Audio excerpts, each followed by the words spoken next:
Well, hello, I'm back again. So, around however many to get this done.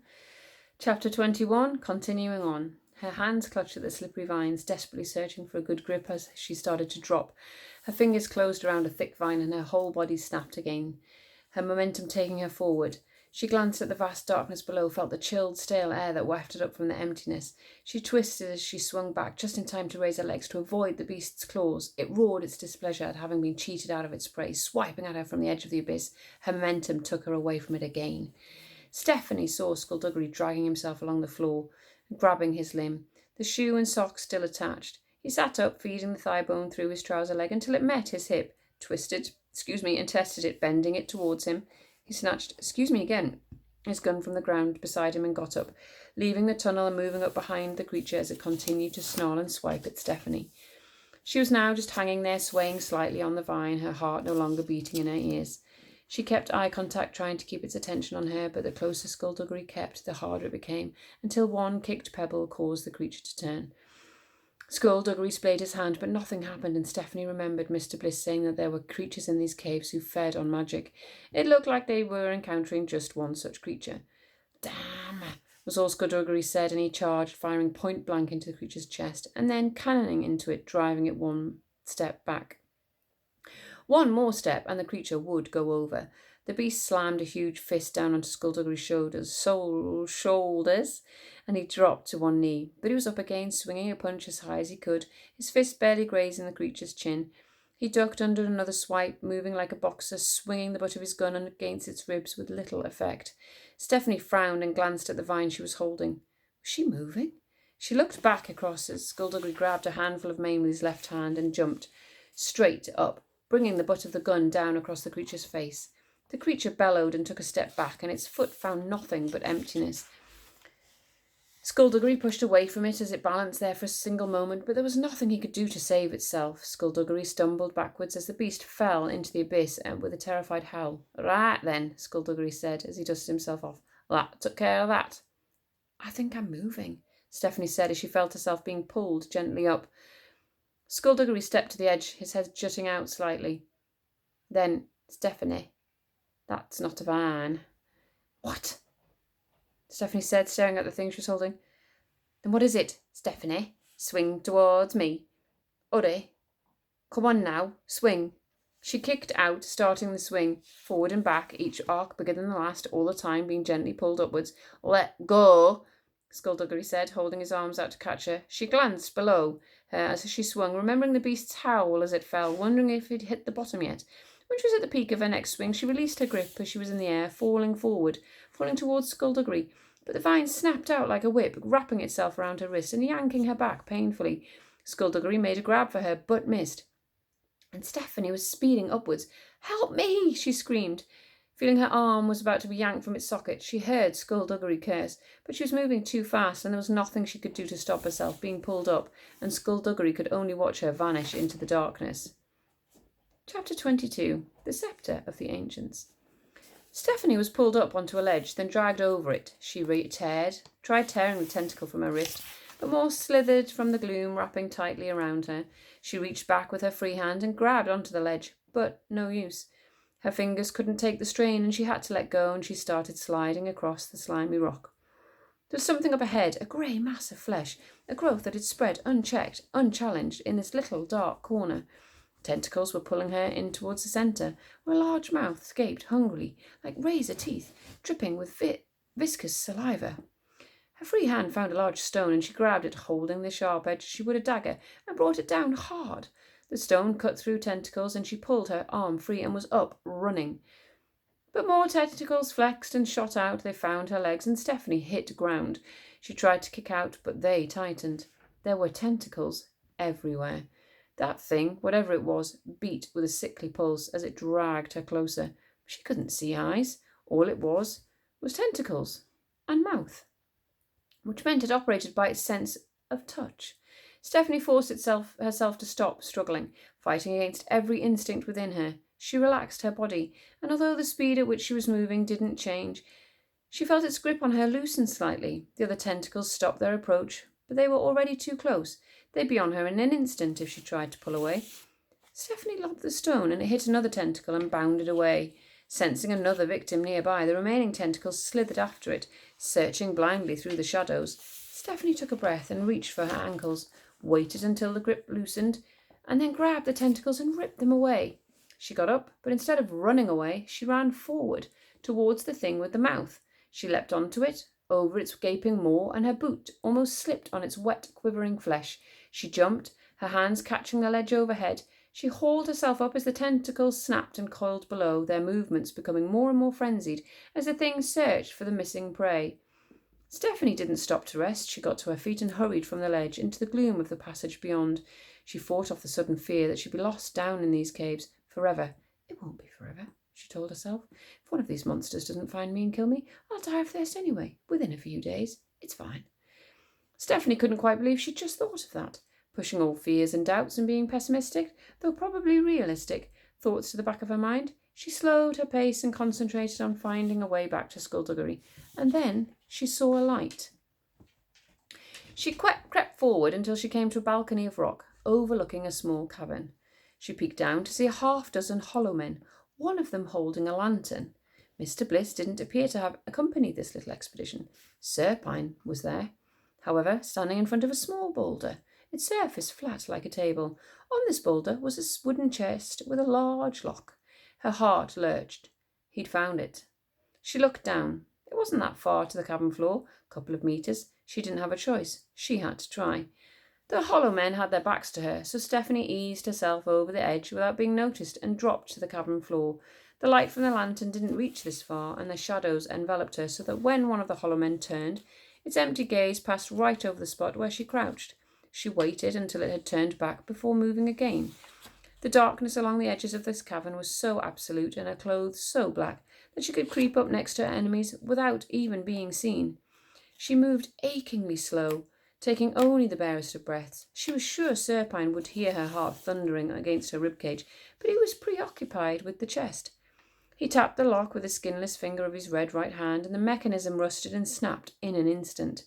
He smiled as he pulled on his glove, opened the chest, and lifted the sceptre of the ancients from within. It was real. The ultimate weapon. The weapon with which the ancients defeated their gods. It was real. The years hadn't dimmed its golden beauty, and it seemed to hum from the moment, acclimatizing itself to its new owner. The ultimate weapon in the hands of Serpine. At last, she heard him whisper. A strange singing filled the chamber, and Stephanie realised it was coming from the black crystal in the sceptre. Serpine turned as Skulduggery Pleasant stormed into the cavern. Skulduggery waved his hand, and the hollow men flew back off their feet.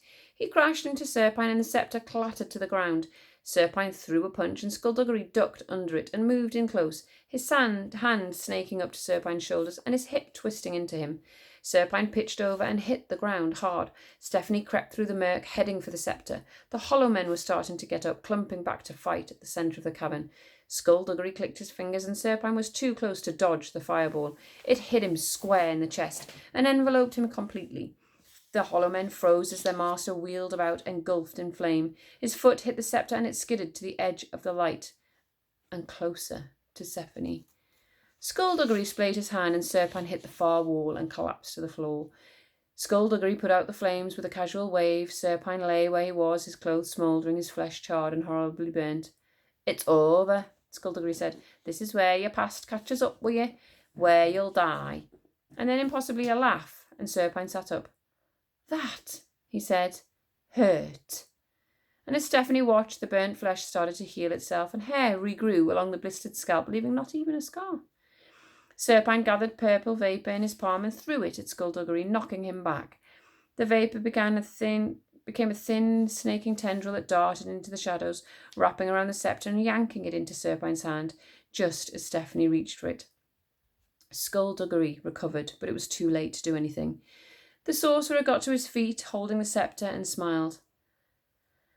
I'm in two minds, Serpine said, as Stephanie moved unseen behind him. Should I just use this to destroy you, to reduce your worthless bones to ash, or should I just leave you down here in the darkness? Leaving you here would be more satisfying in the long term, I admit, but what can I say? I crave instant satisfaction. I'm shallow like that. Stephanie lunged, slamming her shoulder into Serpine's back just as the scepter's crystal flashed. Black lightning zigzagged through the air, missing Skulduggery by centimetres and turning the rock behind him to dust. Serpine turned and grabbed her. Stephanie punched him with all of her strength, but he just snarled.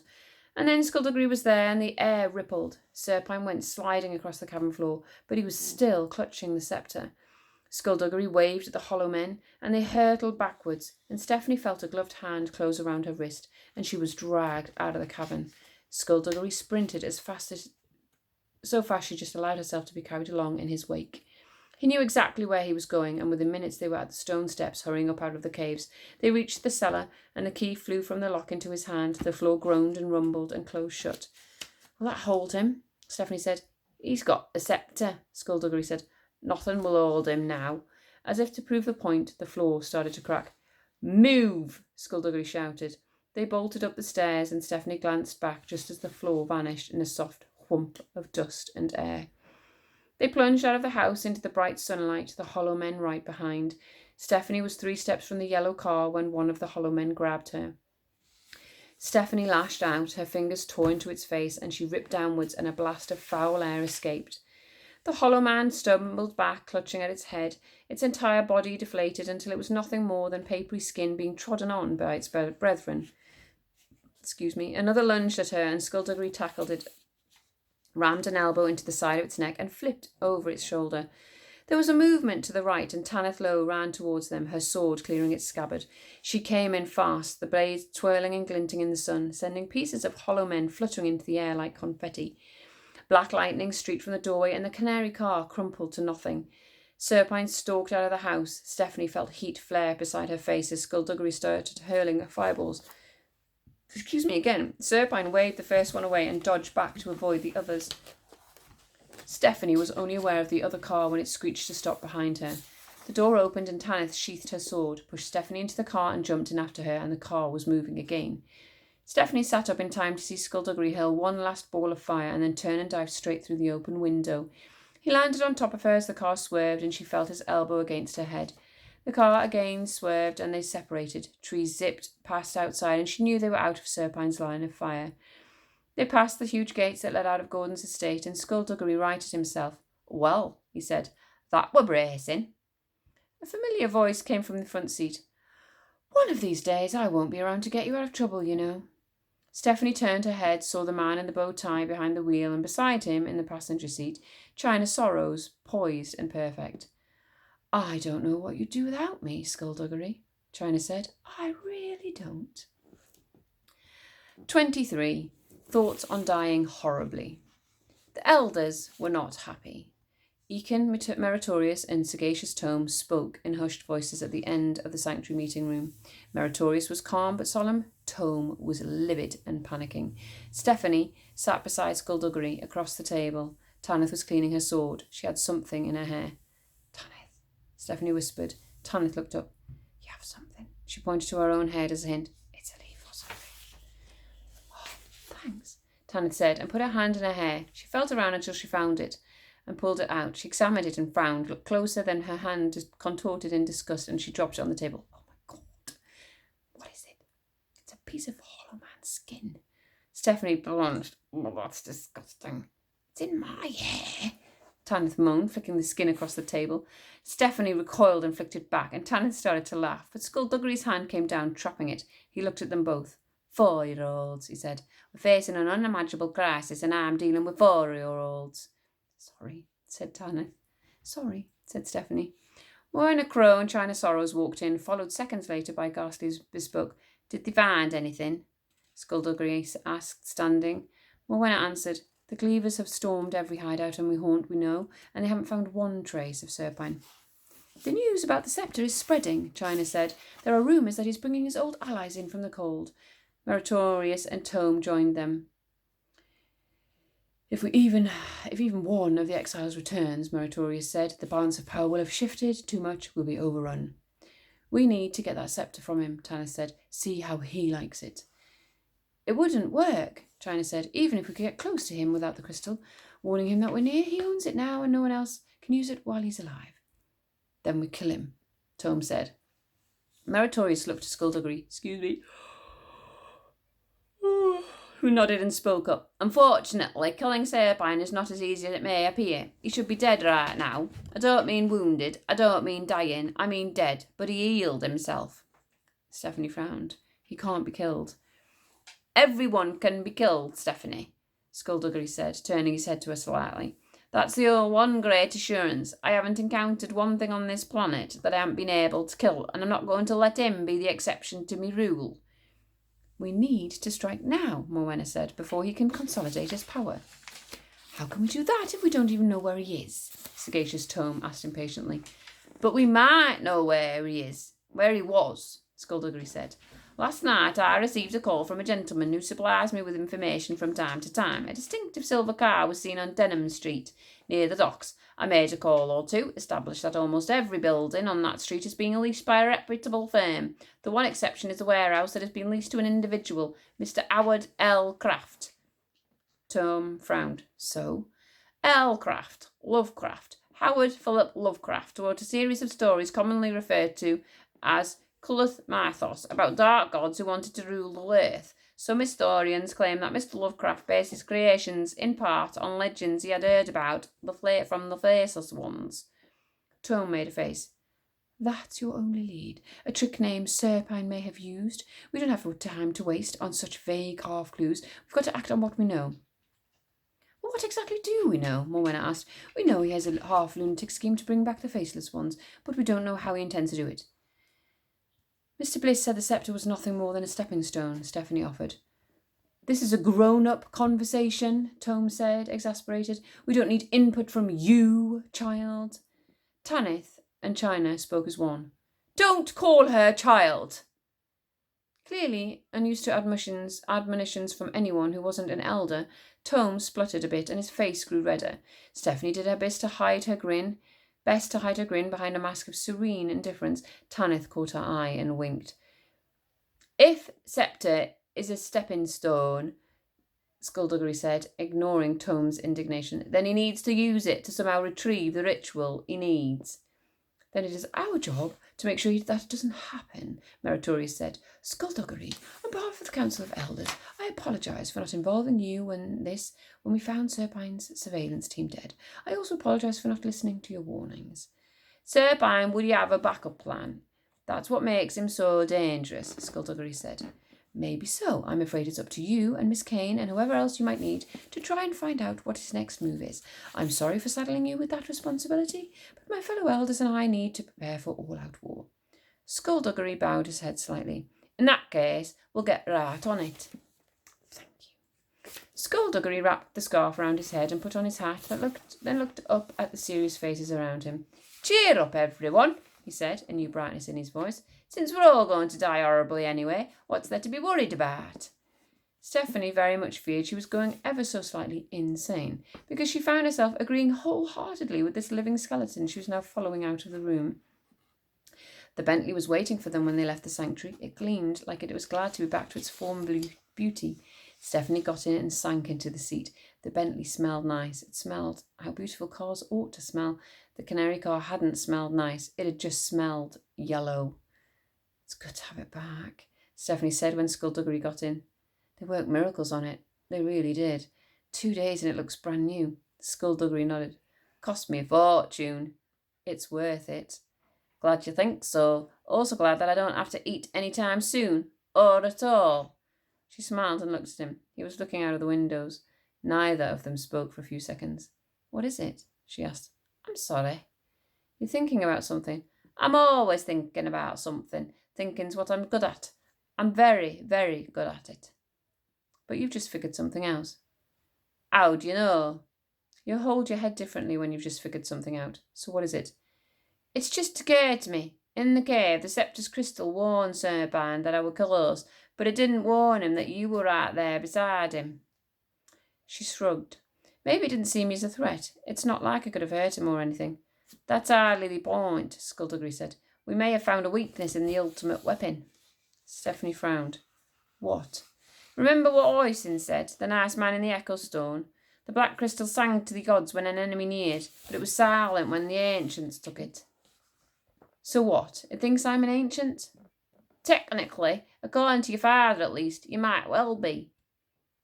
Does that mean that you're starting to believe that they were more than just legends and myths? I'm keeping an open mind about it, yeah. The thing I still don't understand, however, is why I didn't go and tell me about your family history. We were friends for years. We had conversations about ancients and faceless ones that went on for days, so why didn't you tell me? Does it mean anything else, being descended from the ancients, I mean? Well, what did it signify? Well, yeah. It means you're special. It means you're meant to do this. You're meant to be involved in this world, in this life. I am? Yeah. Then maybe that's why he didn't tell you. He wanted to write about it from the outside, not be stuck in the middle of it. You're a wise one beyond your years, Valkyrie. Yes, she said. Yes, I am. Chapter 24, Planning for Murder. Mr. Bliss stood in the palm of the grasping rock and watched Serpine approach. The grasping rock was shaped like a massive upturned hand, jutting from the peak of the mountain, fingers curled, as if reaching for the sun in the blood-red sky. Serpine climbed into the palm with ease, and Bliss bowed slightly. Serpine, for his part, merely smiled. Do you have it? Mr. Bliss asked. Luckily for you, yes. Lucky for me? My dear Bliss, I have gone down to those caves and emerged without the sceptre. Where would that have left you? You would be standing in one of the cages in the sanctuary's jail, powerless awaiting judgment. Instead, you are here, standing with me, on the verge of a new world. Be thankful. You seem to forget that if you had emerged with nothing, you'd be in the cage next to me. Serpine looked at him. A short time ago they would have been equals, but not now. My master, Bliss finished, respectfully inclining his head. Serpine smiled again and turned his back to him, looking out through the curled fingers of the rock and down at the valley below him. Is it as powerful as the scholars have imagined? Bliss asked. What the scholars have imagined pales in comparison to the reality. No one can stop us now. The elders? Bliss said. Serpine turned his head. I have a plan to deal with the elders. They are nothing if not predictable, and they will die because of it. Meritorious himself will crumble to dust. Nothing can stand in our way. The elders may be predictable, Bliss responded, but that is not a trait Skulduggery peasant shares with them. He's cunning, powerful, and very, very dangerous. Do not concern yourself with the detective. I also have a plan on how to deal with him. Oh. Skulduggery peasant has always had one weakness. He forms attachments to people who are very easily killed.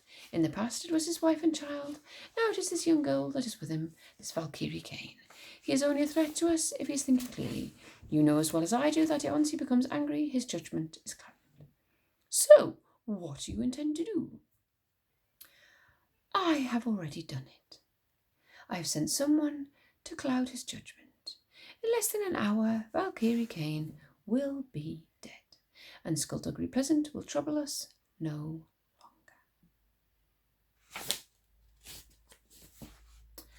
Chapter 25. The White Cleaver. Day had been beaten back by the time they got to Denham Street, and the night was soaking through the city. It was a long street, dirty and white. The Bentley pulled up outside the warehouse. Ghastly and Tanith were waiting for them when they got out. Anyone inside? Skulduggery asked, checking that his gun was loaded. Not as far as we can tell, Ghastly said, but they could be masking their presence. Oh, excuse me. It's been a long day doing this. If Serpine is in there, or Bliss, we're going to need backup. 2 seconds. They aren't here, Skulduggery said. How do you know? Stephanie asked.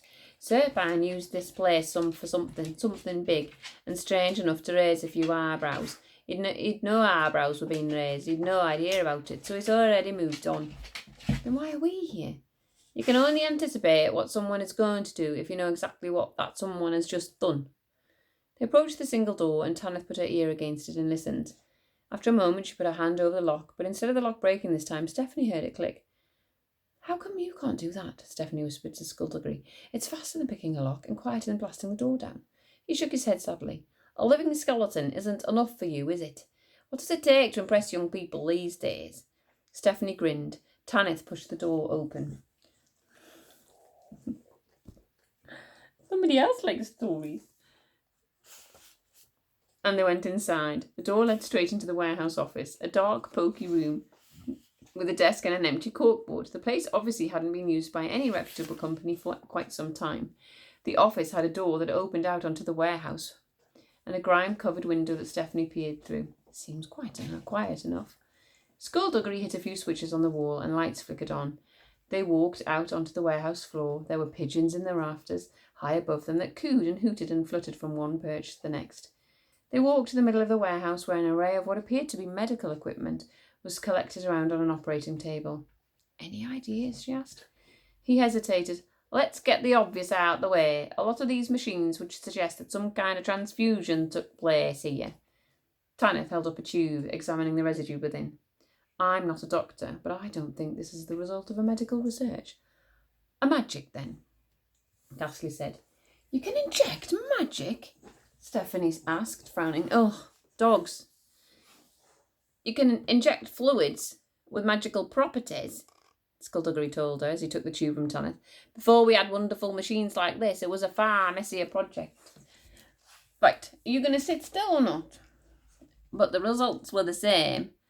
And what was the result? The patient came out the operation a changed man, or woman, or thing. The question here is, what were the object of the game, and what changes was Serpine seeking? And who was the patient?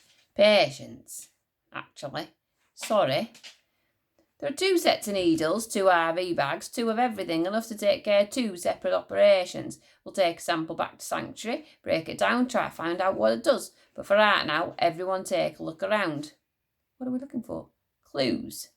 Stephanie glanced at Tanith, saw her raise an eyebrow sceptically, and managed to restrain a grin. Skulduggery, Ghastly, walked slowly, passing their gaze over every surface, examining every centimetre of the machines, the table, surrounding area. Stephanie and Tanith found themselves side by side, looking straight down at the floor. What does a clue look like? Tanith whispered. Stephanie fought the giggle down and whispered back, I'm not sure. I'm looking for a footprint or something. Have you found one yet? No, but that's probably because I haven't moved from this spot. Maybe we should move, pretend we know what we're looking for. That's a good idea. They started to walk very slowly, still looking straight down. How's the magic coming along? Tanith asked, keeping her voice low. I moved a shell. Oh, hey! Congratulations! Stephanie shrugged modestly. It was only a shell. Makes no difference. Well done. Thanks. What age were you when you first did magic? I was born into it, Tanith said. Folks were sorcerers. My brother was always doing something. I grew up doing magic. I didn't know you had a brother. Oh, yeah, big brother and all. You have any brothers? I'm an only child.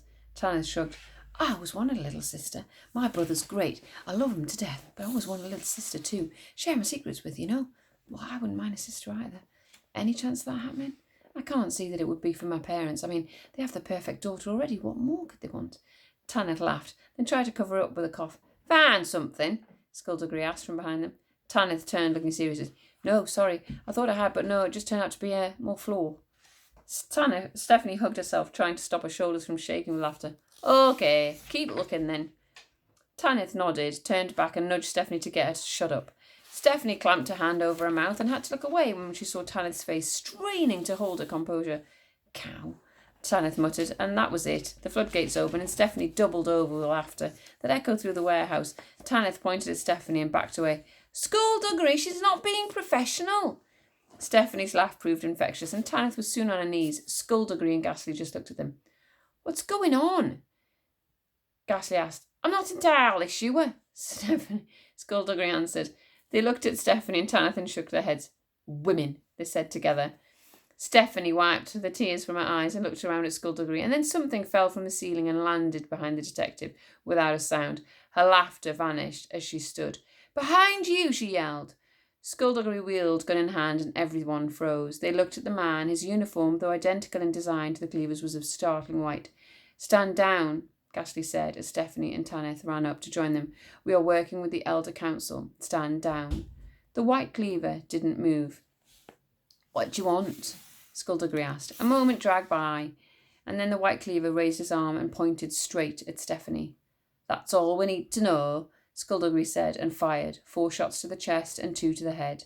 The White Cleaver jerked with each impact, but it was clear that the bullets didn't penetrate his coat, and the 2 to the head ricocheted off the helmet, leaving dark scratches against the white.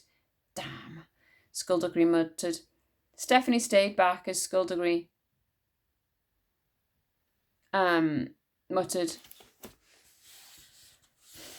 As Skulduggery, Tanith and Ghastly closed in on their new adversary. The helmet denied them any chance of knowing where he was looking, but Stephanie knew he was looking right into her eyes. Tanith attacked first, feinting with a low kick, then snapping it up high. The cleaver didn't fall for the ruse and snapped the high kick away as Ghastly attacked from behind.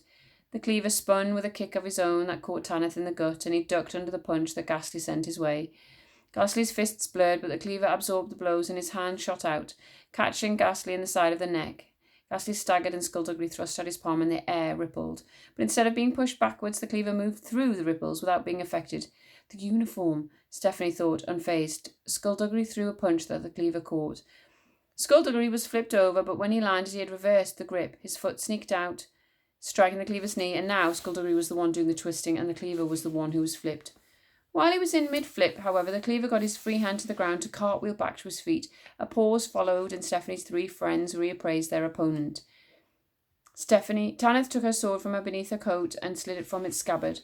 Ghastly let his jacket slip off, and Skulduggery put away his pistol, freeing his hands. "You don't have to do this," he said to the cleaver. "Tell us where Serpine is. Tell us what the plans are. We can help you. You aren't going to have to lay one finger on Valkyrie Kane, but we will help you."